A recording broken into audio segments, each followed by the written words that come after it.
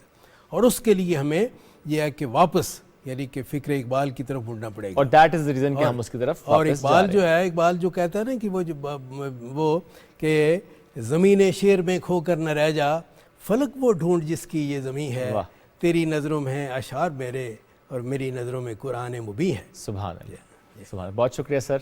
آج تو واقعی کہوں گا کہ وقت کا پتہ ہی نہیں چلا. یوں تو سر سے ڈسکشن پولیٹیکل ہوتی رہی ہے, لیکن آج کا موضوع بالکل ڈفرینٹ, اور یہ موضوع ہم ڈیلی بیسس پر انشاءاللہ اس کو ڈسکس کرتے رہیں گے. Sir thank you once again for joining us today. ناظرین وقت کا ختم, ملاقات کل کریں گے. بہت سا خیال رکھیں, دعا میں یاد رکھیں, اقبال کو پڑھیے, ان کی فکری سوچ پر فکر کیجیے. اللہ حافظ.